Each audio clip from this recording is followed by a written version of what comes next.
What is up, everybody? Welcome to Comic Book Club. I'm Alex. I'm Justin. I'm Pete.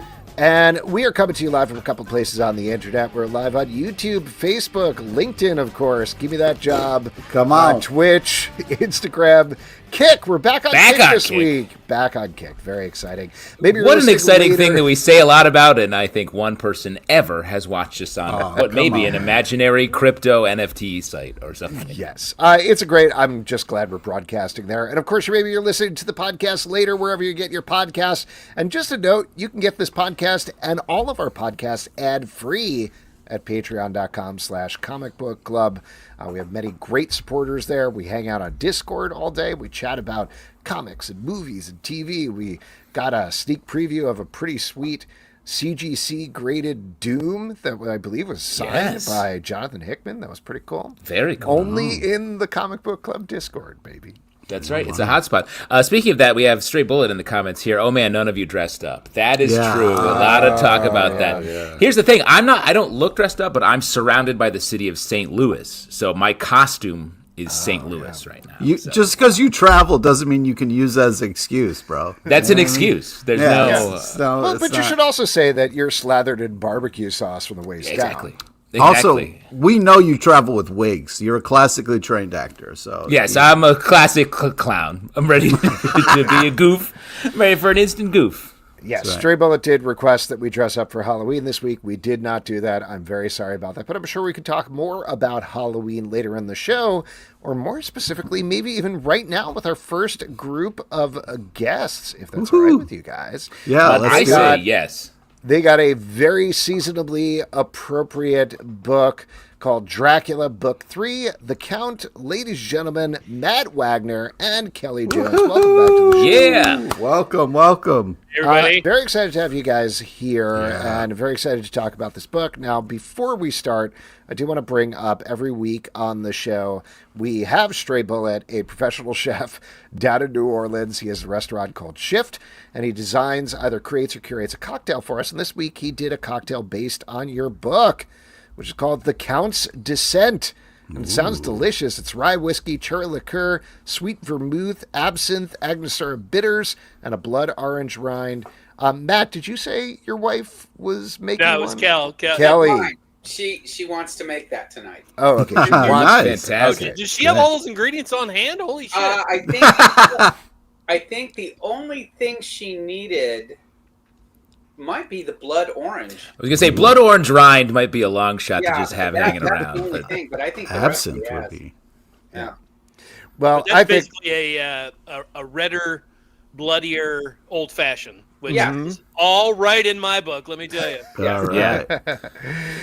Well, there you go. Drop of So that's human blood. The Count's Descent, which sounds pretty decent, if you ask me. Boy. But Really moving on from that terrible joke to talk about Dracula Book III, The Count.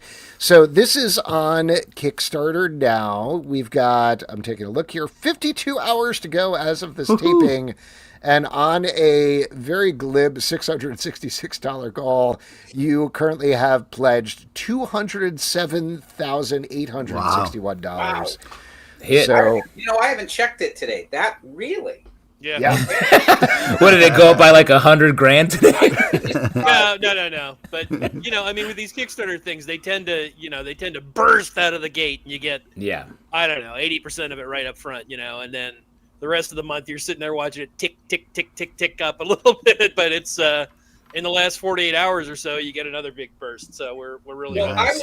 I would be watching more, but I'm under the gun by a certain writer to get a lot of stuff. Ooh. I don't have time to be on the Unnamed internet. writer. Yeah, You're being I really kickstarted as well, Kelley. Yeah. Well, this is a good segue to bring up talking about the book, because this has been a long journey for you guys of a couple of years. I believe we had you on to talk about book 2 as well. Yeah. But this is a reimagining and retelling of the history of Dracula. And this book, please correct me if I'm wrong here, but this is getting to the part that I think most people probably know best, the novel, but taking it from the direction of Dracula himself, something we don't get in the book. First of all, do I have that right so far? You do. Okay. And I keep saying that in many ways, this was the one we've been shooting for from the beginning. Right. Cool. Because this one takes place in conjunction with the novel itself. Anybody that's a fan of the novel will know that once the action shifts from the castle in Transylvania to the streets of Victorian London, Dracula's pretty much off stage for the rest of the book. He's more of a shadowy, sinister presence than an actual on-set villain, and that works in a very Victorian Gothic narrative sense. But it's been 120 plus years since the novel came out. As monster fans, we want to see more of Dracula. Like, what the hell's he doing the whole time he's married? So this is it. We show you everything he's doing. Cool. It's a lot of interesting stuff because he is basically in an alien environment, right? He's suddenly transported to one of the largest, most contemporary metropolis around the earth at that point. And he had spent the last 400 years of his life in this isolated castle in this very rustic setting in the Carpathian Mountains. So that's a big shift. And so he has to figure out how to make that work. So we see him exploring London, figuring out how he's going to try and exploit it. He's smart. He's not there for just an immediate blood orgy. He is a tactician from his years as being a military warlord, and then from 400 years of being a vampire. Vampires have to be very careful about their existence. Oh, yeah. So we see him negotiating this world very, very carefully. Now, what's it like being behind the wheel of a character like Dracula in this environment? Like, what are the details that you sort of discovered along the way from someone that's usually so pulled back? There's a lot of practicality. Like, for instance, everybody probably knows the name Carfax, right? Which is usually called Carfax Abbey. That's a misnomer. It's not an abbey in the book.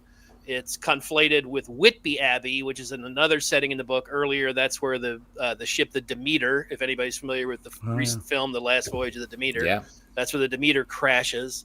Carfax is an old estate in London, on the outskirts of London. It has a cathedral, a chapel, and a cemetery on the grounds, but it is not an abandoned abbey. It's an estate. But it's located in an area called Purfleet, which is 18 miles to the east of central London. So, practically, how does he get back and forth? I had to figure out that, Additionally, everybody knows the trope of the fact that Dracula needs to be invited into a dwelling to enter. London literally has millions of thresholds that he is forbidden from entering without an invitation, Additionally, there's the reality of money all of a sudden. He's not just this aristocratic, can do whatever I want warlord. He has to operate via commerce. And he makes several comments in Book 3 that to the West, the true god of the West is commerce, Wow. I'm curious from both of you, but Kelley, I want to ask you first, since you have more of this ramp to get to the sort of tried and true story of the Dracula novel, what did you learn along the way? Were there things, say, in the first book that you feel like you perfected artistically in terms of Dracula or the world or the look of it by the third book, or were you hitting the ground running I pretty much hit the ground running because I was not looking at anything as an influence other than that script. That's great. So I didn't look at anything. I wasn't interested in anything. Even though we know all the other stuff. Yeah, and I do. Fans, So. That is true. You know it inside out and backwards. But I didn't want anyone having to go through the same ground twice. I didn't want them seeing the same stuff. I didn't want them doing. Matt was doing that. Was doing a completely original take on what Stoker was doing. Nothing new, but showing you stuff you didn't see. Going further into areas that Stoker had just touched on. So I felt I had to follow that lead. And it was far more exciting and far more interesting of a draw than, just doing Easter eggs of stuff everybody knew or doing takes that everybody had seen. If somebody's going to come to our book and it's a crowdfunded, they deserve something utterly brand new country, brand new everything, but completely familiar territory, if that makes sense. And a big part of this entire project has been striking various balances. How to stick exactly close to the canon that Stoker laid down, but as Kelley said, presenting something new. So in regards to that, from Kelley's point of view, or Kelley's end of things, the difference between book 1 and book 3 is that he's still the same character, and yet in some ways he's a completely different character once he makes it to London, and so Kelley kind of brings an entirely new energy to his presentation. Again, he's not the warlord who has grown up with a certain regality in regards to his environment and the people that surround him. Now he's a stranger in a strange land, Yeah. So then, Matt, for you, then what is some of that new territory using the classic text as a base that you feel like this new volume you sprung into? Well, one of the things, first of all, the book is full of a bunch of, and this too is very Victorian, it's full of a bunch of bullshit coincidences. Yeah. Jonathan Harker travels all the way to London, or to Transylvania, to facilitate the sale of this property in London. And then when Dracula comes to England, which is a big, very populous country, the first person he meets is the best friend of the fiance of the guy that came to Transylvania to sell him the property. There were fewer people back then. Everyone was always bumping into each other. Similarly, the property he buys is across the street from a sanitarium that's owned and run by a doctor who's in love with the woman that's the best friend of the fiance of Jonathan Harker. So a lot of these Victorian coincidences, But one thing about my approach was, the novel is told in what's known as epistolary style, meaning it's there's no omniscient narrator. It's all told in the form of letters and private journals and news articles and such. And the characters, the narrators, really feel his presence. They feel that he's stalking them, that he's spying on them, that I don't take that approach at all. It's like, he doesn't give a shit about them. He's off doing his own thing. And the fact that they're around and these coincidences are just, as I said, coincidental. He additionally, opposite from so many of the film versions, specifically the Coppola version, Justin, you were mentioning Coppola there earlier. Your bottle right here. I got him. This is blood. There's nothing romantic about Dracula in the book. He has no tender feelings towards these two women. He preys on Lucy because she's the first person he encounters. He preys on Mina later to weaponize her against his enemies. So there's nothing romantic about it. So yeah, he's not really concerning himself with these Stoker's band of heroes. Much to his chagrin later, he ignored them a little too long. But yeah, we see him doing all sorts of things that are interesting and we've never seen before, and again, all of a sudden Kelley's having to draw just this completely different world, not these dank forests and these crumbling castles. All of a sudden, we're right in the middle of one of the biggest cities on Earth, the center of what at the time was known the empire on which the sun never sets, because Britain had so many colonies all around the world that as the Earth turned and the sun hit every area of the Earth, there was a British colony everywhere. So it's a whole new world for Kell to draw, and oh my God, he does it so well. It's a lot of fun. Talk about like the curving buildings and everything that you have to. Is that harder and more time consuming? No, honestly, it's because it is such an original thing. There's a lot of energy for me to do it. I know I'm doing something new with something that's 130 years old. And I know that it's in canon, so it isn't like you're just going off into some wild world.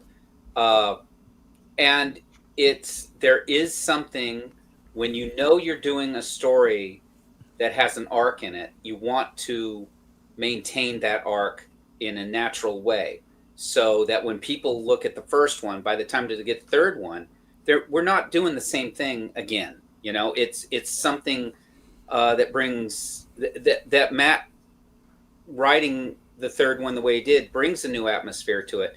I don't have to try to do the same thing over again. It's brand new. His dress is different. I love him wearing a top hat. Yeah, we have heard Top Hat a lot, which of course, gives these echoes of Lon Chaney's famous lost film, silent film, London After Midnight. And, I love him dressing up to go out for the evening.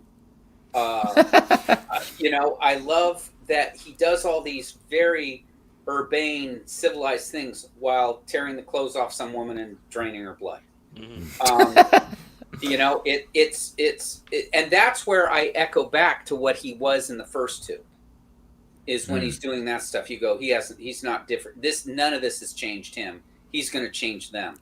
His pinky's not up a little higher in London? No, when he's sucking that blood? No, his fangs are a little longer, but no, but he's such an interesting character that you have to be careful that you don't root for him. And then Matt will pull a stunt where you go, nope, not going to root for him. It's an unapologetically unapologetic character. Because don't we all love those kind of characters? For my own corner of the world, Grendel is that. Yeah, I was going to say, of course. And of course, Hannibal Lecter is that, and Tony Soprano's that, and Walter White is that. I mean, there's just this parade of these charming monsters, and it's just a blast being able to. And also we don't have to kowtow to a publisher. It's whatever Matt wants to write, whatever I want to draw, and so people see a completely unfettered, unbiased comic book story. Well, I feel like when we talked to you guys during Volume 2, it was like, we're going to make this as fucked up as we want it to be. It is. Yeah. And so how is it? This is your third time round with the crowdsource. Like, what is it? It's more fucked up. It is. Yeah. Matt. And we keep telling people Book 4 is the most evil one of all. Oh, wow. Yeah, you have to. Matt can spin a lot of plates. And they're all fucked up. All the plates are each one empty. And just when you think, okay, and I'm sitting there thinking, well, what's he going to do? And I get the script and I said, oh Jesus. But I think it's completely natural to the character. Nothing's done just to do it. It completely builds on this guy's personality, and all through it, I have to remind myself. I don't get to fall back on, oh, he's a vampire. No, this is how he would. This is right. Him. He was. Yeah. In Book 1, he doesn't turn into a vampire at the end, so we had to make sure he was already this character. Yeah. He was already ruthless. He was already bloodthirsty, even though he wasn't actively drinking blood. I mean, the guy was putting spikes up people's rear ends. Yep. Before anything to do with being a vampire, and enjoying it. Being a vampire's almost tame in comparison. Yeah, I mean, it honestly is. I would rather be killed by a vampire than by Vlad as a human. Yeah. Much sexier the way you're doing it now. I feel like I know the answer to this based on the way that you're talking about it, but so you have the cadence of you've been doing the Kickstarters, like we're talking about, you're on Book 3. They're also released through Dark Horse later on, but given this freedom that you have here, do you feel like this is the system that you want going forward? Do you feel like, I'll do some stuff for traditional publishers again in the future, or do you want to keep with the Kickstarter? I don't know. When you've been free, it's hard to get back to... Yeah. I've been on this now for I don't know. This is my third book. I'm almost done. And I've known freedom before, but this is as free as I've ever been. I don't think twice about what I'm doing. And I'll tell you, Kelley's wife says she's never seen him happier. You're right. And so I'll have publishers come to me, and as soon as they start talking, I can feel no interest because I can't bring anything to it. Because as soon as I bring the stuff that will make it work, they'll say no. And with Matt, it's like, well, you could show more. And so once at that point, I think the success of this thing is absolutely due to the fact that Matt and I are unchained on this. In a way, you become intoxicated by drinking the blood of this project. Yes, absolutely, baby. I think actually the project's intoxicated by the fact that I can do what I want. Yeah. Wow. I mean, as a follow-up here, and this is a little bit leading, but you both have been associated with DC's Vertigo imprint, and that is back now. They're certainly framing that up as like a creator-owned thing, that they're looking for teams who have worked together before and are reliable. You're a team that's worked together right now and is reliable. I don't know if I could take the pay cut. Oh, okay. Fair enough. Yeah, and not only that, like, why would we want to go? You know, because you do got to suck the corporate teat in some fashion every time you work with the big publishers. I say that having had pretty good experiences working with DC. Oh yeah, I have nothing bad to say about it. But it's nothing like this, where it's just like we only answer to ourselves. You know, the people I used to deal with when I got started at DC were completely in charge. So if I said something to Danny O'Neill or Archie Goodwin, Karen Berger, they were the final. That was it. They were the only person. Yeah, it's not the case anymore. Yeah. That isn't the case anymore. You have a lot of cooks in the kitchen. Yeah. And the people I dealt with made comics before they edited comics. So they knew what they were asking, and they knew what you were doing, and they could, and they had their own taste. And they knew to leave you alone. Yeah, they sure did, because they knew their lied in income. The best results, yeah. Yes, and so now Matt and I do Orlok, which is our version of that freedom we knew then. Wow. And that's why these books are doing what they're doing. I am absolutely ecstatic this thing crossed. I mean, I haven't been following it the last day and a half or so because I've been really busy trying to keep up with what Matt wants. So, wow, no, really saying it. What right a monster! Yeah, I know this guy's a maniac. Master, baby. Hey, you're both sipping bourbon and talking about how happy you are. Deadlines are the ultimate master of these things. So yes, but for it to cross 200 on the third one is due in no small part to what Matt's original idea was. That is absolutely the truth. And that's one guy with one idea that now has allowed that to be seen and read and reacted to. You can't get, you have to respect that. Another big part of it is how Kelley and I came into approaching this crowdfunding scene, which was we're gonna be absolute fucking pros with this, because we both have many colleagues that we have seen go down this path and get deep into a well-funded project, and then something happens and they can't get it done, and it doesn't ship on time, and a lot of ill will is generated, and we were just like, that ain't gonna happen with us. No, and I think a lot of it too is that a lot of the people that we're talking about had always relied on the fact they were doing a major character for one of the big two. Matt and I have always been, Matt clearly has been very independent, and I've been very independent in what I do and never really did superheroes. So you don't give anyone a chance to turn you down by being stupid and being late. You be on time, you show what you have, you give it your all. And that kind of having to be professional and be honest in what you do. This is a neat segue to talk about the process. So, Alex, as you said, Kickstarter is running now through October, because of course it's October, it's Dracula season. Right. So we had book one almost all the way done when we started the Kickstarter campaign for it. But in the succeeding volumes, the way it has worked is that when the campaign ends, I start writing the next book, and I get that script to Kelley around the turn of the year, and then Kelley starts drawing, and then by the time the next Kickstarter launches at the beginning of October, it's not completely done, but it's pretty close. It's getting there. And then I'm working with I'm basically the book designer too, so I'm working with Dark Horse and our production team and everything. And I get together the afterword, all the extra stuff you're going to see, the book layout and everything. Then it heads out to the printer in February usually. And then it gets printed through the summer. And then it comes to our fulfillment service, and it ends up in the hands of our backers in September. So right before the next volume launches. So it's it's a machine. Smooth. Yeah. It's smooth. Well, it really works nicely. Yep. For me, I'm having to do basically pencil and ink a six issue miniseries, so that's 240 pages or something. Dang. But that's over the course of a year. And let me point out, Kel did 3 years on Batman. Yeah. You know. Never missed.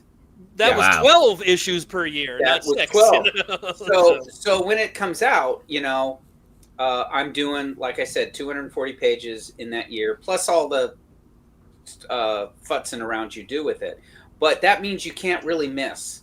Right. If you screw up in March, you're going to pay for it in August. So you have to stay on target the whole time. Wow, my life is the opposite of that. Yeah. But I do want to ask you, Kelley. Speaking of not missing, what is going on behind you on your walls? What panels do you have up there? Sorry, this is the Pete LePage question. Okay, that's a 1-page story from a Charlton horror comic. Ooh. Yes. By Wayne Howard. It's really good. It starts there, finishes there. I love how quick it is. Oh, that's awesome. The Marvel ad for Wrightson's Frankenstein from 1981 or whatever. Very timely with Toro's film getting ready to premiere. Yeah, so, you know, there's an old creepy cover from a book I read until the cover came off. There you see there. Oh, wow. Oh, yeah.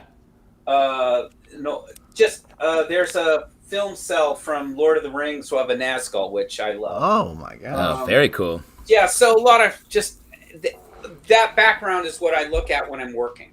You're flipped around. Yeah, my drawing board's on the other side of this. So when I sit there and feel sorry for myself, I look at hard work and then I go, okay. I look at hard work. Okay, I have no reason to complain. When I look at Wrightson Frankenstein, I said, he did that not knowing he'd get a cent. He did that just for the love of it. I love that. Yeah. That's great. And Matt, what's behind you? $400 a month for the studio in Manhattan at that point. But anyway, Matt, what do you have behind you? Anything? What inspires you? I'm pointed at non-interesting shit behind me. This is just a cubby with my supplies. Yeah, I could point around and show you more stuff. I have in my house. I don't have any of my, and I think Kelley's the same way. I don't have any of my own work on display. I don't either. None. Because it would just kill me. It was just like all I would do is stare at it and think about the parts I don't like. Yeah. That's my problem too. I would hate everything. But right behind my drawing table, I have a kind of big thing with all the various statues and toys and merch and all that shit lined up from Grendel over the many, many years. Of course. Oh man. Let me ask you guys before we start to wrap up here. So you've got this 3rd volume. Are you actually doing more? Are you going beyond? It's at least 4. From the very beginning, I had 4 in mind. Okay. In our very first phone conversation about it, I said to Kelley, "This is going to be 4," and because to backtrack just a touch, I think we might have talked about this last time. Kelley and I have known each other for decades, and we had always wanted to work together, and we always wanted to work together on something big, something significant, something very satisfying to both of us. And he had kind of made a comment on one of my Facebook posts at one point about the same, hey, we got to work together someday. And I called him, and I had been brewing in this Dracula idea for 10, 12 years on how to do it differently, what to do with this extremely well-trodden material.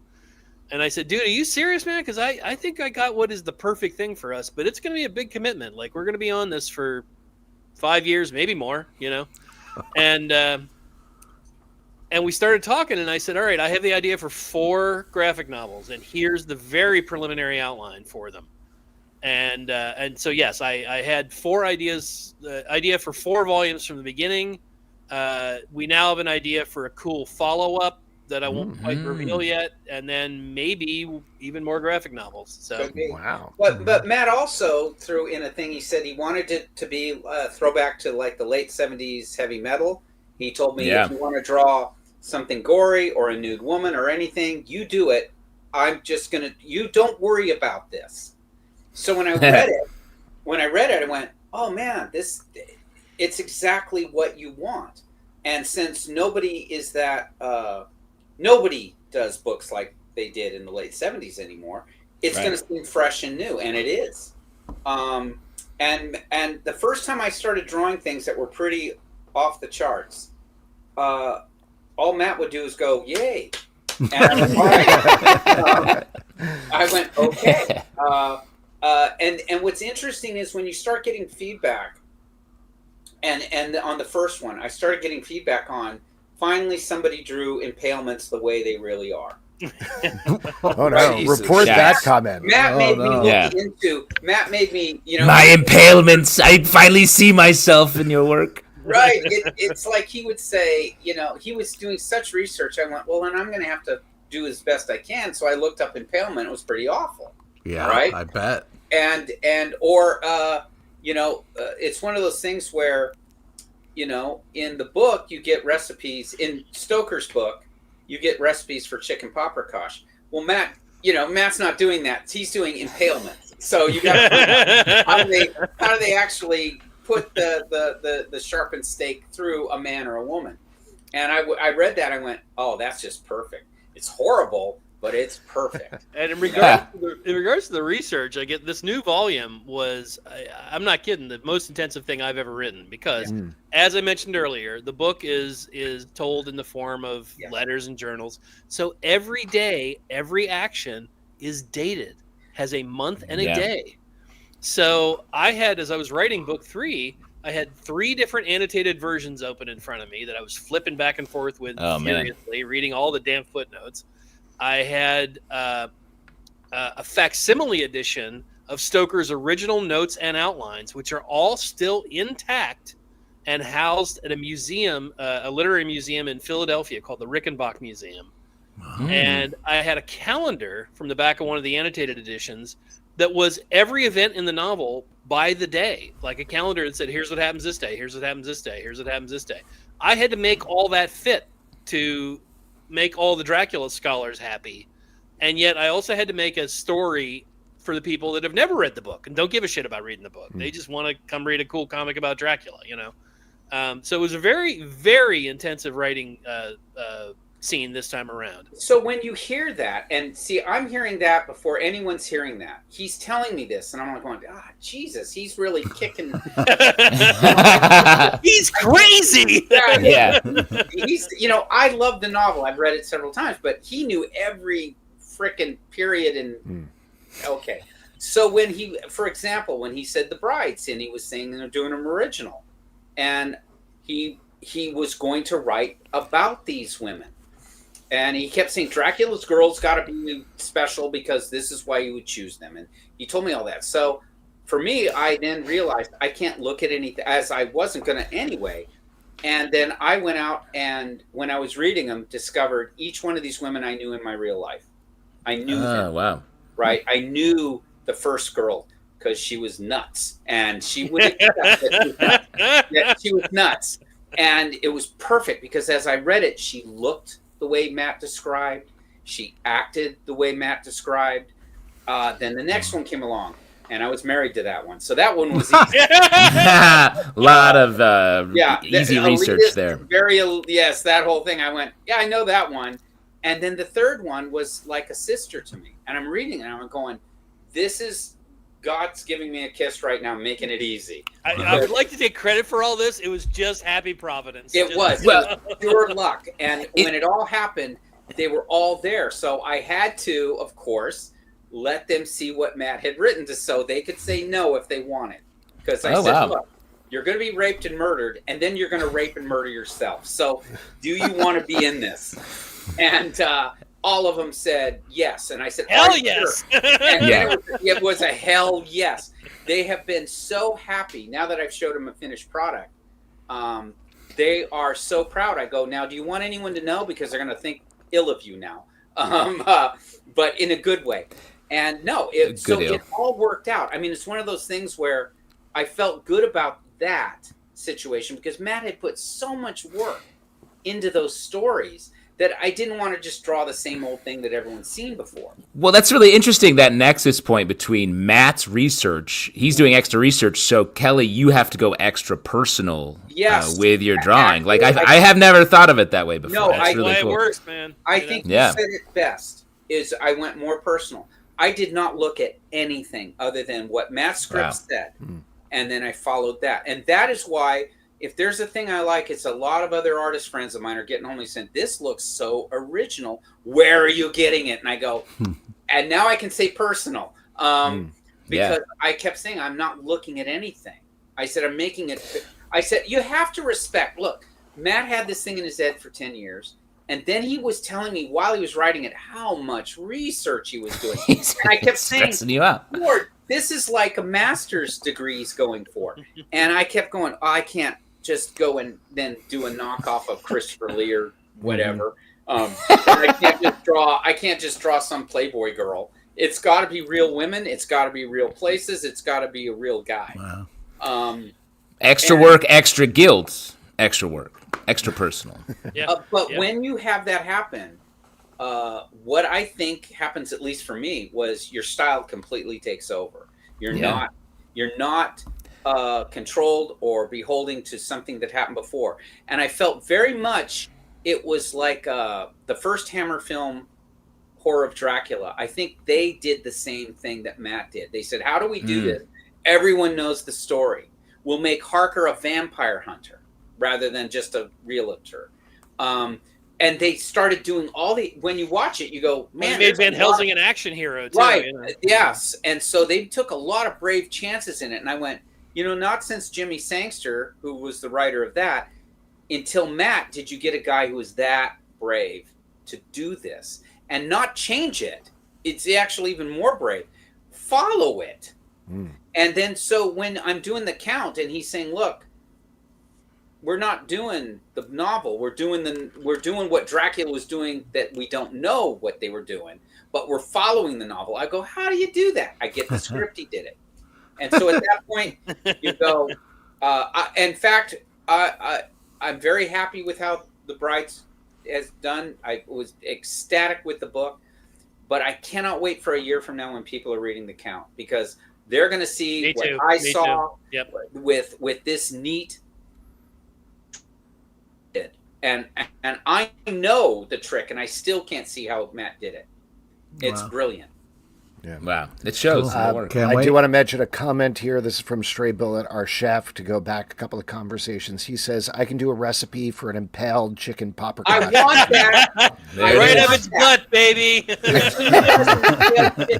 I'm gonna cook it and post it. I will do that. He will make it happen. He'll do it. He will 100% do it. Have you ever made beer can chicken? You stuff yes. a beer can up the chicken's butt. I want a steak through a chicken, and I am gonna. That will be part of the Jones family cuisine. This will happen. That's a guarantee. Yeah. Yes, absolutely. And I'm hoping to see that we'll see that in the fourth book. Either way, congratulations, Guy. Congratulations on the success. Can't wait to read Thanks again for having us on, you guys. It's an absolute pleasure. Thank hopefully you so talk much. in a year for the fourth book. You bet we will. Yeah. All right. Thanks, guys. Have a good night. Take care. Oh, man. All right. There we go. Once again, the book is called Dracula Book III. The Count. It's on Kickstarter now, depending on when you're listening to this. There are 52 hours to go right now, but it's wrapping up Thursday, October 30th at 11:59 p.m. Eastern Time. So get in your pledges now, because as you probably intuit, this is a great book. It's so cool to hear them talk about it with such excitement, and they seem like two giddy little kids. They're so just to see people so happy. You just don't ever see it. So shouts to them. And the idea of more research from the writer means more personal from the artist. I'm going to take that with me. That's really cool.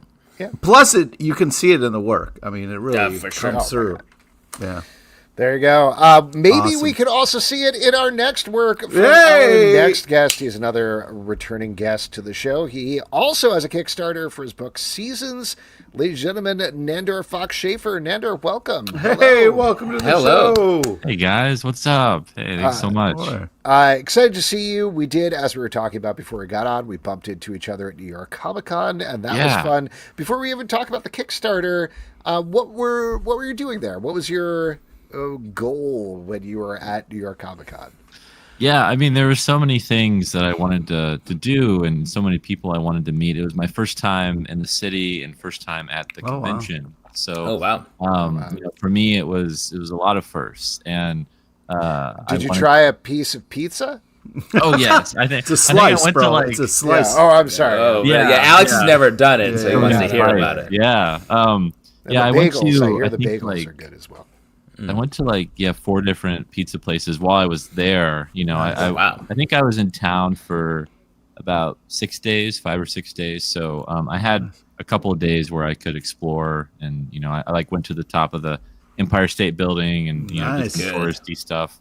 But yeah, no, I mean, I initially went to the convention because it's been a really great year for me professionally as a writer. I've gotten 2 publishing deals over the summer, and I wanted to.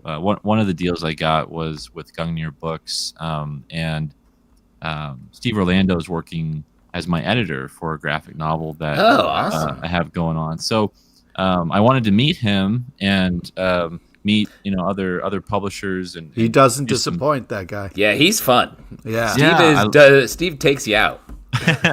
Yeah, I loved getting to talk with him and just to meet in person.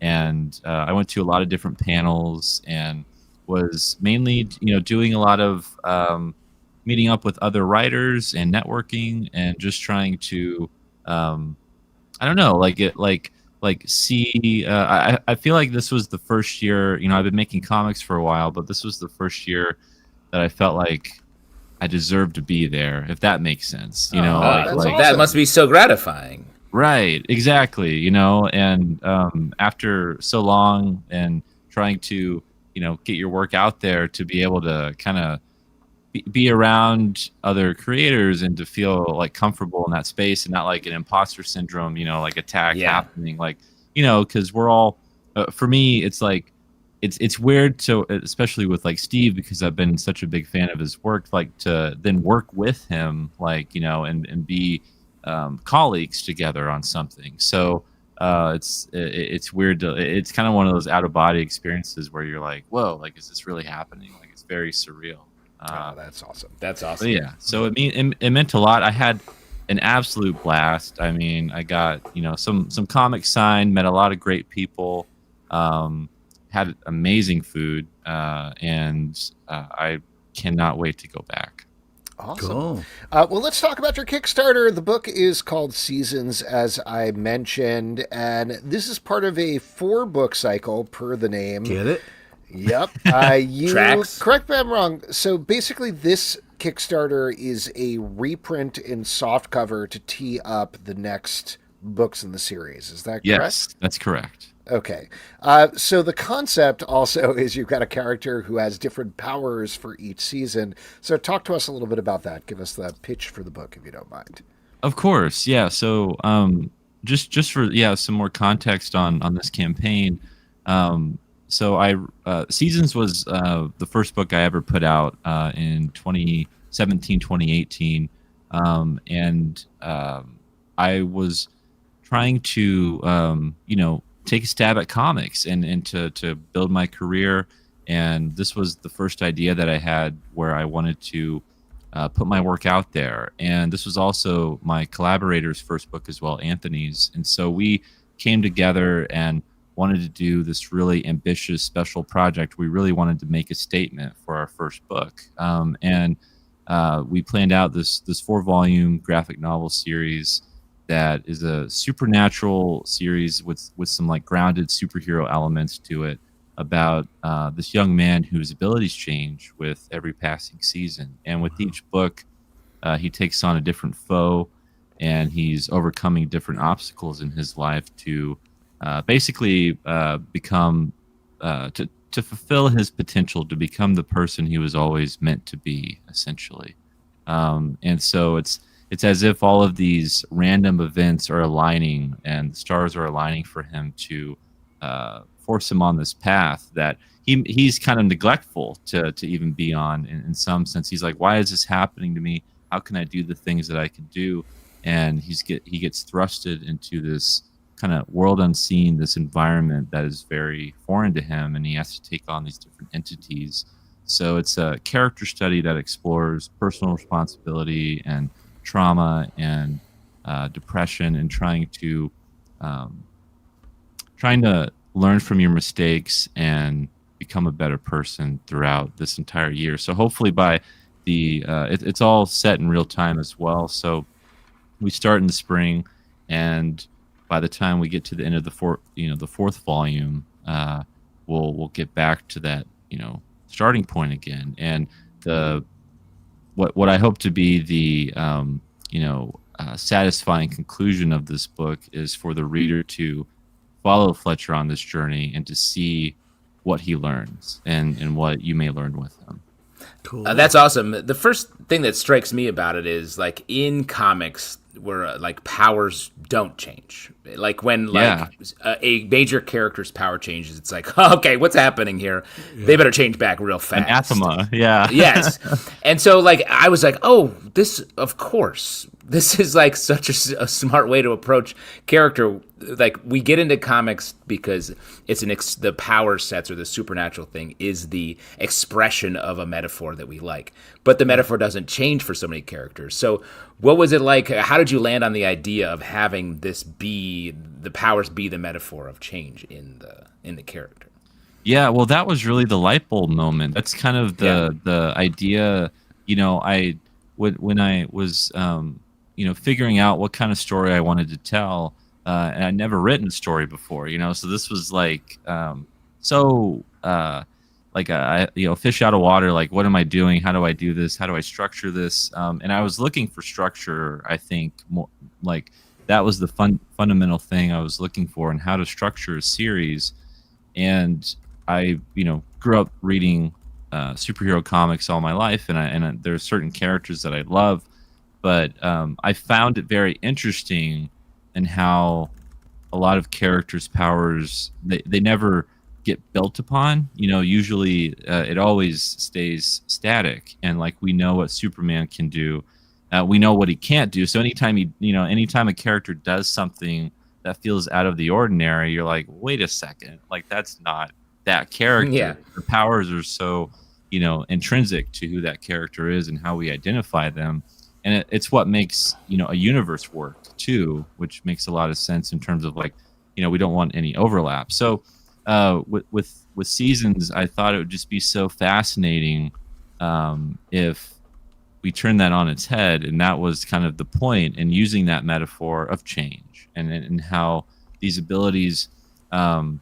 it doesn't just mean that Fletcher can do these really cool things. It also means that these are kind of tools for him to use to accomplish this bigger, more like metatextual goal that he's trying to achieve. So, and for me, I just thought, I feel like I'd get kind of tired of the character doing the same thing, and I thought it would be so cool. Same. Yeah, you go to you go to the next arc, and then it's like, oh wait, he can't do what he used to, but he can do other things, and how would he do them? And also how jarring would that be for a character to be like, wait a second, like why is this different now? And that metaphor of almost like a late coming of age and discovering things about yourself that you never knew, and even getting older and the things you learn about yourself when you are in your 20s, 30s, 40s, and how different you feel like as a person. So my powers are different, and there's only so many times I can see a character fire a gun and be like, I'm mad because my family died or whatever. Come on, man. Let's not take personal shots at people while he's sharing this, I also have different powers now that I'm older. Is knees hurting a power? Sure is. Yeah, that's winter. That's a winter power. Yeah, that's the winter. That's the winter gets that. Speaking of which, Derek Maynard has a question here in the comments. Are his powers consistent for each season? In other words, are his winter powers the same every year? Oh, that's a great question. So they would be the same. That was something that I found to be, you start to kind of chase your own tail eventually of like, now wait a second, I'm establishing these rules, so how do I follow them? What are the rules now? With every season, Fletcher's abilities would be the same for that specific season. There may be global warming may affect them. Yeah, there you go. Or how close you are to the equator, or where you are. There you go, yeah. If that answers the question. Yeah, I think so. Given this is a property that was the first thing you created, and now you're revisiting it after you have done a lot more, what was it like looking back on these original volumes? Were there things you tweaked and changed, or you're like, let it be, move on to the next thing? Yeah, I gotta say that was probably one of the most difficult decisions that I had to make, was to look back on your old work and go, wait a second, do I even want to revisit this? And because I feel like I'm such a better writer now, and I've learned so much, and but the series still needs to be completed. And when I sold out of the hardcovers that I had for the first 2 books, there were these like collector limited editions that I published, and we were getting ready for volume 3.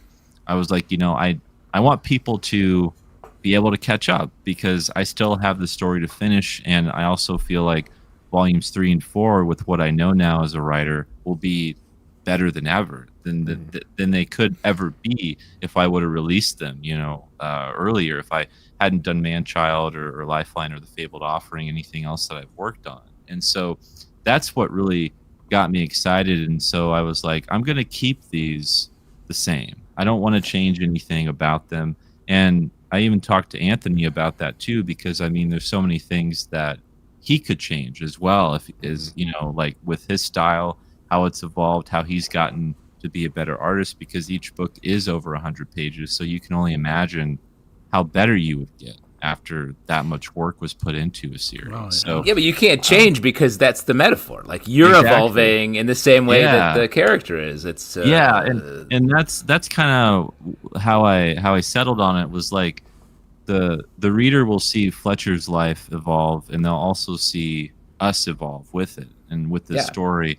And that's kind of the beauty of crowdfunding and doing a book like this, is you have that direct to customer relationship, and that can be really special, and to not only have the creators grow with the book, but the series get better and better with each volume. So and I in preparation for this launch, I did a little newsletter series about creating Seasons, and going through all the steps of what it's like to create your first book, and kind of walking down memory lane and going through all of that.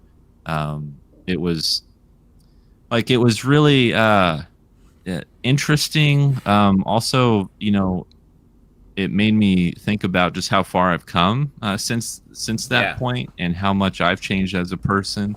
And it made Seasons almost even more relevant than I would have thought. So cool. That's awesome. It helps. It enhances the story. I feel like for fans, it's like, oh look, you can see if then they're riding along with the character, but also you as a creator on the journey. That's really cool.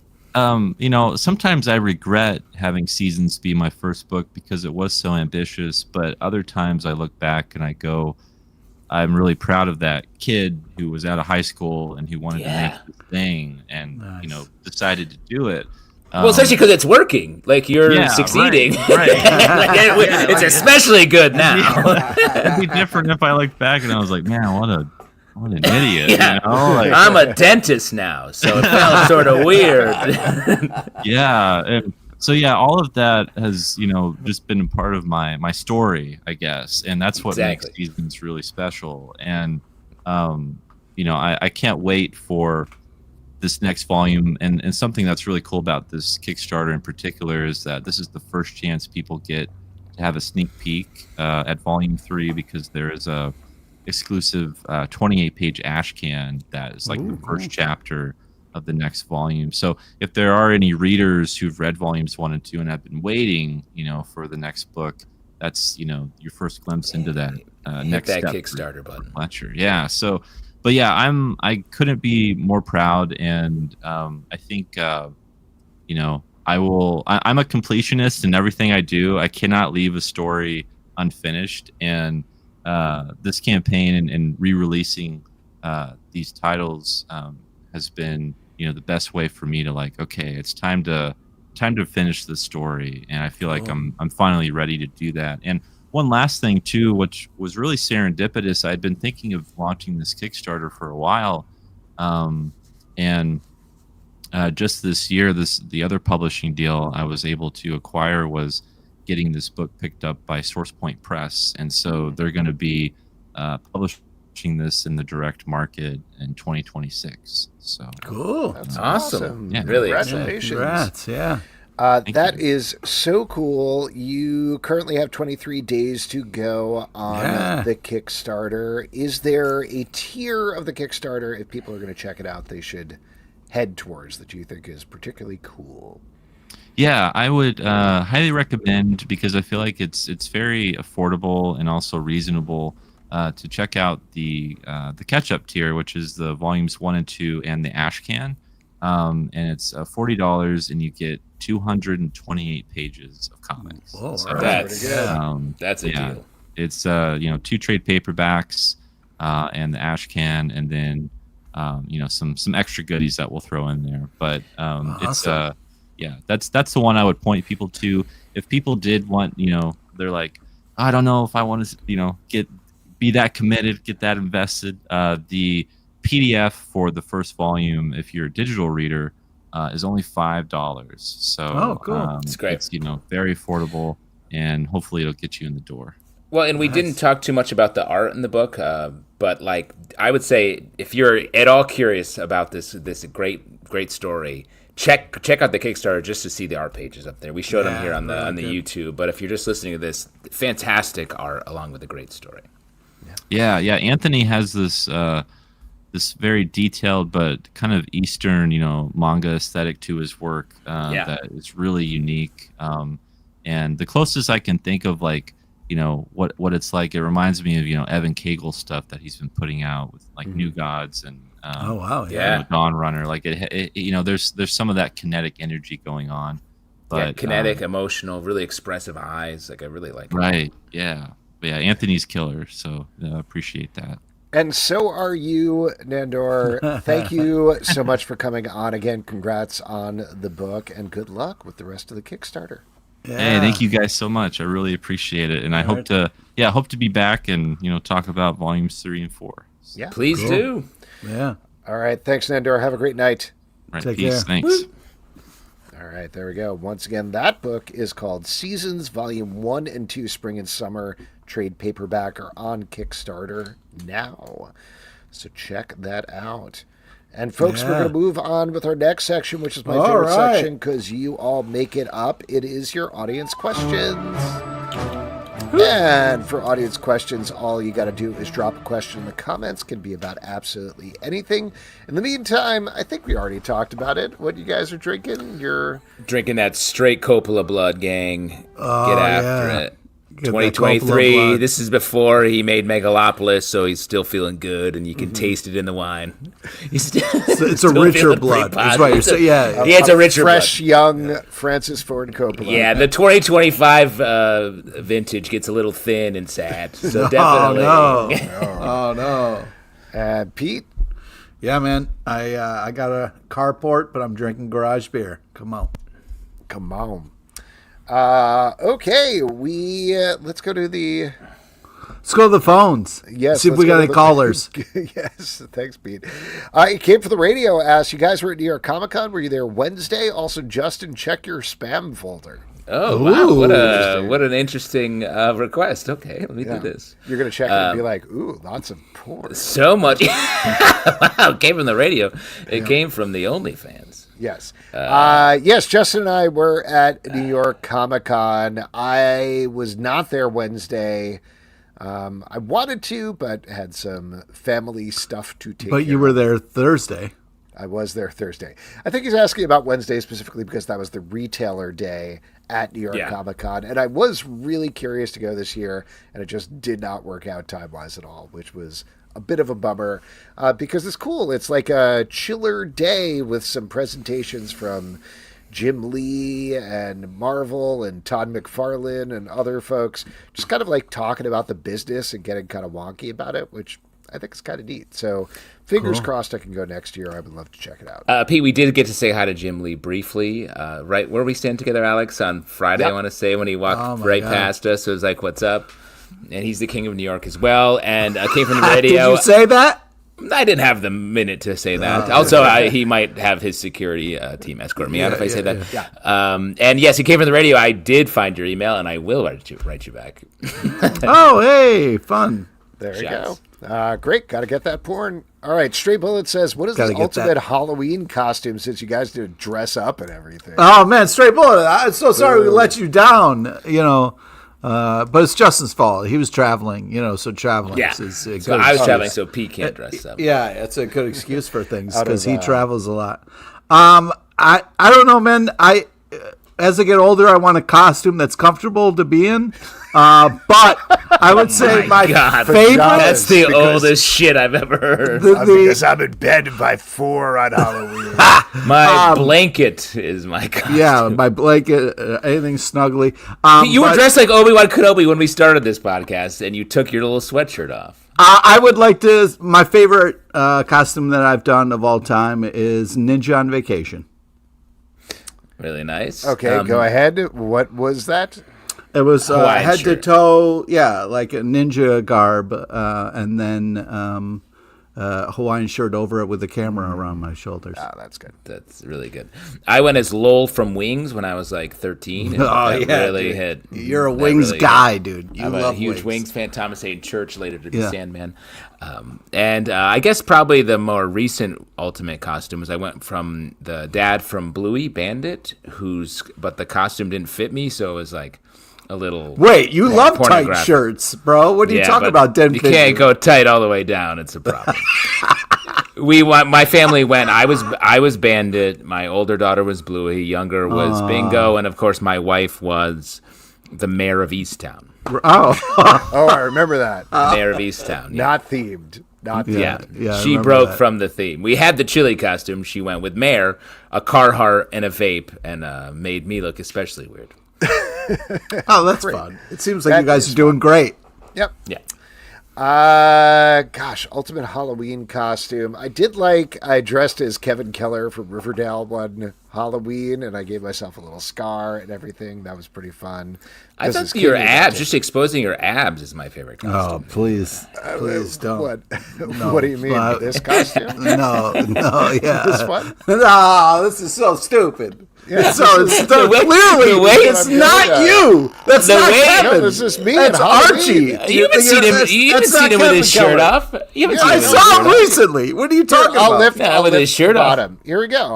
I'm lifting it up. There it is. I know that's like right below where you can see it in the camera, but it's exactly the same. There are two especially amazing things about this picture. One, the smile on your face is like a little too wry for Pete's taste for sure. But the way the neck meets your head is crazy. It's crazy. Yeah. But I'll give a shout out to my daughter and her friends this Halloween. They are all going as different Batmans. Nice. Which is pretty great. So, like, one of them is going to be Bruce Wayne in a suit. One of them is going to be straightforward, like, Michael Keaton Batman. My daughter is going to be Robert Pattinson from the first scene of the Batman with, like, the smear. Oh, the makeup. Black. And That's awesome. That's really funny. So, that's great. So that's emo. great. And apparently that was a choice. coincidence. Like, 3 of them were like, I'm going to be this Batman. And they're like, all right, we're all themed now. So, hilarious. Yeah. Fun. So there you go. Let's see. Very frequent question. I'm sorry this is so frequent, but Eddie C says, will there ever be a live show again? I miss those. Oh, Eddie C. Let's do it. We talk about it all the time. We did one in New Orleans. Where were you, Eddie C? We did. Well, we did do one. What's up? This means an NYC for Eddie C. That's what we need to do.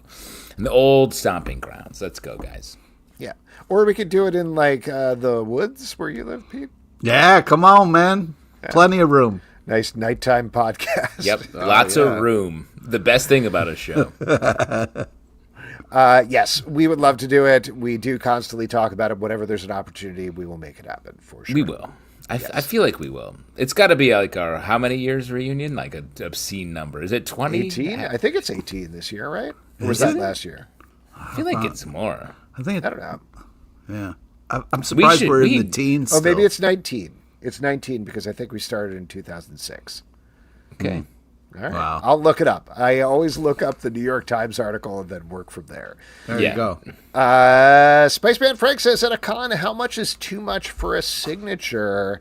This was actually a big question going on in our Discord over the past week. Lots of discussion about signatures. I mean, one of the things that I would say about it as somebody who does not generally get signatures. Yeah, but you charge for your signatures at the cons. I've seen you. Yeah, so much. No, I don't charge for the signatures. I am okay with people charging a lot of money for signatures if they know that their stuff is just going to get flipped anyway. Like, why shouldn't the artists or writers be getting stuff off of that? I also think it's a limiter a little bit in terms of, you know, if you're Scott Snyder, you cannot sit there signing an entire long box all day. Instead, if you're going to charge for the signatures, it whittles it down to people who really want it and want it to happen. And it also makes the actual fans a little choosier about, like, this is the one that I really love that I want. Nobody's showing up with a long box being like, yo, Scott, you got to sign all these. People... Yeah. Come on. Well, that's the thing. Is like too much, bro. That's too much to ask. The price is a good limiter, but to me, the thing I would do is be like, I'll sign like 5. Like signing like 20 books, like it's like this. They're not even special to you. So what's the point of all of this? Yeah. You're just They selling. do though. I know, Pete. You're like shooting it down. Maybe not a long box most of the time. I'm sure somebody has, but people all the time pull up with short boxes. We saw it at New York Comic Con. We literally saw Chris Condon. Yeah. Just pulling it out, putting it out there, getting them to sign it. And like some of these people are doing it just to like flip it. And that's it. I remember it's not exactly a short box. I've told the story before. This is not much of a story, but like last year at New York Comic Con at Nick Dragota's booth right after Absolute Batman 1 came out, I passed by and somebody, I kid you not, had 25 copies of Absolute Batman #1 that he was having Nick Dragota sign. And I don't think Nick Dragota signed for signatures at that point. I'm sure he does now. So I think what that does, like, it limits it. It brings it down. Or it drives it up to, like, the real flippers, I guess. Wow. But how much... Okay, I mean, to actually answer the question, though, like, your dream signature on something, how much is the most you would spend? I don't know. I'm just not that guy. Like the number in my head is like $25, but I know that's like embarrassingly low for what most people pay for a signature. Oh, wow. Pete? I mean, I was, my signature stories, I got Peter Mayhew, rest in peace, Chewbacca to sign something once, and that was like $25 or $35, something like that. And I was like, oh, wow, I can't believe this is crazy. But yeah, I don't know. I think something around there is reasonable. Michael Tillman, $100 for Stan Lee. It was worth it, in my opinion. That makes sense. Yeah. Yeah, I think it depends on what you want and what you want out of the experience, because a lot of people use those signature things to talk to the people as well and have a one-on-one. So that's part of it. A buddy of mine, a dad at my school, big comic guy, saw him a bunch of times in New York Comic Con. He brings like 4 or 5 comics up to sign, and he always asks one question, and only one question, and it really does generate so much by saying something, not just being like, please. Mm-hmm. Yeah, that's smart. It came from the radio. Says, since Nandor's first New York Comic Con was this year, do you remember your takeaway from your first New York Comic Con? Ooh, taking it back. I remember the first thing is how shitty the food is. But I was just really... Ribs? I feel like you liked ribs then. Yeah, I'm always trying to get ribs no matter where I am. I just think that, like, I was really impressed. I was blown away by the interaction with artists at Artist Alley and the kind of conversations that you can have with people. And also just how happy I was by all the different kinds of nerds that were there. There was just so many different pockets and kind of cool places for people to kind of gather and talk. And I was just kind of impressed by the people watching. Yeah, I don't remember the first one specifically. I mean, we've talked about this a lot, but I feel like by the second or third one, we were doing stuff for Newsarama, the live streams up at the skyboxes, and that was really fun, being able to, like, just be up there, have obviously everybody coming to us to do interviews was cool, but also just have that home base where we're able to, like Pete's saying, look down on everything and be like, this is awesome. Everybody's having a great time. This is so cool. Yeah. And every single person who came into the skybox would look behind them through the glass and be like, whoa, this is awesome, because everybody loved the community. So how about the great story from that? I can't tell anymore, sadly. But the one I would say is that what a difficult interview Jackson Public and Doc Hammer were. Oh yeah. How about your first time? Oh, sorry. Alex and I interviewed them, I want to say like 6 cons in a row, and they always were there to fuck with us and not answer any questions and just spit random things back. I remember it was the second time we talked to them. I was like, I'm not going through this again. And I prepped so hard. And the first question I asked them was about an episode that came out the previous week. And they were like, what are you talking about? Yeah, they were like, what? I feel like after like the first or second year, then we were like, okay, don't try. And then we really cracked it. Yeah. How about the first time you guys went to New York City? Oh, what was that like? Oh, because you're looking forward to coming someday. You should try. Do you remember as like a little kid? I know, Alex, you said like, you were in Long Island and your dad would go in and get like comics, but like the first time you saw the city, was that like a cool moment? I can't remember that. I've been. He was a baby. I didn't come to New York City until I was like the city. Actually, I was born in the city. I was born in Mount Sinai Hospital in Manhattan. So that's where my kids were born. It was great. Cool. First time in the city, we're like, let me see that skyline. I didn't come till I was a junior in college. Yeah, I was in college the first time.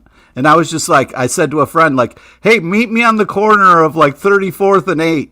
And it was just like a nightmare. It was before cell phones, and we were trying to find each other. It was nuts. For me, it was getting higher than I've ever been, doing ice bong hits, and then going to see Pitch Black in the front row, the Vin Diesel movie. And being very upset. I tried to buy popcorn. 4 of us tried to buy popcorn, and we just failed. We couldn't do it. We didn't have any. We just went and watched the movie. I was like, this is the worst. That's a classic New York experience, though. A lot of people count seeing Pitch Black as one of the first things they do when they come to New York. Yeah. That's right. It's like the Statue of Liberty.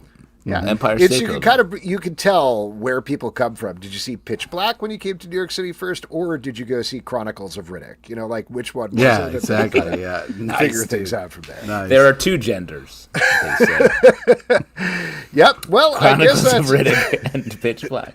Guess that's it for your audience questions. Woo, woo, woo. And we are going to move on with our next section, which is trivia. And for that, we're going to turn it over to Pete LePage. All right. This is the time we give back to you, the lovely audience. It's an opportunity to win $25 free to Midtown Comics online. Because if you had $25, you'd want to go to a comic book shop. Am I right? I mean, yeah, come on. Come on. So all we need is a volunteer, a first stand up, a hey, pick me, hey, I'd love $25 to go to a comic book shop, I mean. And we'll sign the screen for free. Oh, man. We'll, 25. Eddie C says me. Eddie C says me. All right. Eddie C. Today's trivia is about the comic Return to Sleepy Hollow and a small nod to the legend Kimberly Hebert Gregory. R.I.P. Please listen to all 3 options before making your selection. Here we go. Question number 1, Eddie C. Which Eisner Award-winning author writes Return to Sleepy Hollow? Is it A, Casey Gilley? B, whoa, is that a bush with a name tag on it? C, Renee M. Bush. You ever see one of those? Bush with a name tag on it? Oh, yeah. George W. Mm-hmm. That would be fun. Get some name tags to say Halloween George W. costume. Halloween costume, guys. Ultimate Halloween costume. Eddie, you are correct. Here we go. Question number 2. Who is one of the main characters of Return to Sleepy Hollow? Is it A, Ichabod Crane? B, what do you mean you yearn for the Eiffel Tower? C, Paris Jones. While we're waiting for this answer to come through, Alex and I did an interview with the artist of this book at New York Comic Con, which was really it's their first book, I believe, to come out, and it was a super exciting interview. I love the art on this book, so that's very cool to good hear. art. Yeah. Yeah. Oh my God. Yeah. A, is it A? A is correct. Here we go. Last one. Question number 3. In Return to Sleepy Hollow, there is an evil that lurks in the blank of the town. Is it A, Split Ends, B, Roots, or C, Matthew Modine? Is it not Butthole? Did you say Butthole? I didn't say Butthole. No. Was it B, Utthole? No, there is no other options, but I appreciate you trying to... We got to read the book Sneak a before we butthole interviewed in. the artist. And a butthole is the sleepiest of hollows. Yes. Oh, wow. Time to wake up. Wake up that butthole. A? Wake up, Hollow. It is B. I was trying to keep people on their toes by switching it around a little bit. I love that you shook it up, Pete. You know what I mean? It's a split ends Roots joke. You know what I mean? Unfortunately, you have lost trivia. Oh, no! No, Eddie. No, it's fine. We're Just still going to kidding. give you a gift card. It's to always Midtown 2 out of Comics. 3. Yeah, exactly. Shoot us an email at comicbookclublive@gmail.com and we'll get it off to you. You should ask one unreasonably hard question every week because people can still win. Yeah, that's right. That's a good point. What secret movie were you intimating there, Pete? Of course, I'm talking about the 2019 award-winning movie, Miss Virginia. Oh, of course. I haven't heard of any of that stuff that you said. And how many times have you seen Miss Virginia? A couple. It's a really good movie. I highly recommend Miss it. Virginia. That's that Drops of Jupiter song or whatever, right? Train. Why don't we talk about what's coming out tomorrow in comic book shops? Oh, man. Pete, what are you looking forward to? Dude, what a stack we have to talk about. I am so excited to talk about so many amazing books. Let me first start by saying Absolute Batman 2025 annual #1. I mean... Wow, you really said all of those words. Beef Batman? We're talking fucking beef? DWJ and your grill piece? Come on, man. Absolute is top shelf comics. You know what I'm saying? Come on. And then Return to Sleepy Hollow, obviously. Just fucking rocks, bro. On Deadpool #1, Tim Seeley is just killing this fucking game. You know what I mean? I mean, call him seamless because motherfucker delivers. You know what I'm saying? Come on. And What's happening? Who is writing your material? Runaways #5, Doombot, baby. Are you doing Godzilla. this whole stack? Godzilla versus America, Kansas City. You know, Yeah, right man, come near on. there, Pete. No, just the idea of Godzilla. The Sauce Monsters, bro. Come on, dude. Kansas Pete, City. when are and you Sauce Monsters. not? When are you not wearing that T-shirt? Is my real question. Well, we've been doing a lot of Godzilla books, so I've Are been you rocking wearing it a lot. T-shirt or is that your skin? Yeah, Both- that's just both. a very Floppy loose skin. flesh. The Ozempic is hitting so hard. I'm looking forward to Disney Villains Maleficent #1. We talked to Paulina Ganucheau, for the writer of this, recently, and it was really cool to get to read that ahead of time, and it's coming out tomorrow. I mean, I got to also shout out the team on the Absolute Batman Annual that Pete mentioned, Danny Warren Johnson, James Herron, and Meredith McLaren. Really exciting that they're just doing that. I'm so excited to see what that means for the book.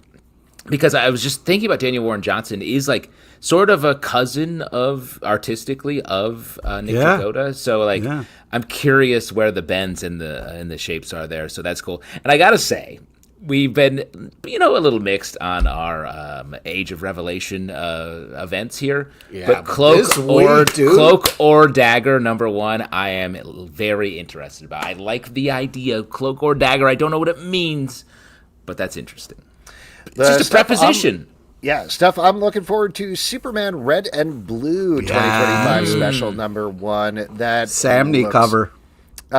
Great Samney cover. We got Mirka Andolfo on art, Michael Walsh, Caitlin Yarsky, Sian Tormey. Just a murderer's row of artists, if nothing else. So that's pretty somebody exciting. convict them. They've killed too many. Super tight nanners. Also very curious to check out Crownsville #1 from Rodney Barnes. I believe we talked to him about it like a couple of months back or a year back when he was on the show, but this is definitely something that like he's been leading up to for a while. It's not exactly true crime, but it's sort of adjacent to that. It's supernatural. Dude, we haven't read it yet, Pete, so we don't know what it is, right, Pete? Yeah. That's right, man. And I wasn't going to say anything. I wasn't going to say anything to ruin that. So Great.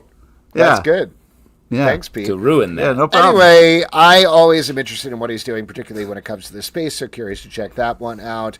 And also give a shout out to Supernatural #1. We talked to Greg Pak, not for a podcast, but person to person about We did just literally talk to him about it. Oh, and he was pretty psyched about it. So I'm excited to see what he does with the property. All of those books and many more are going to be in our Stack podcast that comes out Wednesday at 9 a.m. in the Stack feed of the Comic Book Club feed. And folks, that is it for this week's show.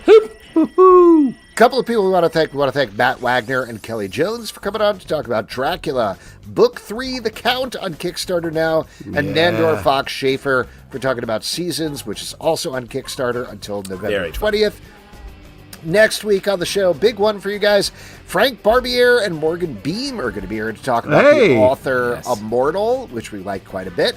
And Paul Pope is going to be on. Yes, my guy. That's your guy, about dude. the long-awaited return of THB. Oh my God, are you going to be able to handle it, Justin? I'm excited. I'm very curious if he's going to remember me, but I did. Yeah, I will be home next week, and I will be having. Will you have your art? Yes, dude. Comic Book Club News, our daily news show, Monday through Friday, every day of the week. Patreon.com/Comic Book Club to support this show and all the shows we do. ComicBookClubLive.com for this podcast and many more. Until next time, we'll see you at the Comic Book Club. Good night, everybody. Take care of yourself. Spaceman Frank, what's up, bro? And occasionally they'll let that special guest speak. So grab your written hammer. Don't be late for it, 'cause their girlfriends can barely tolerate it. Comic Book Club. Comic Book Club. Comic Book Club.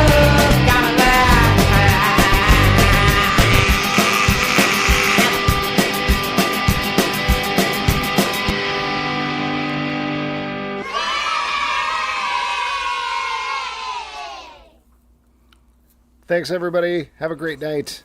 Thanks, Kick.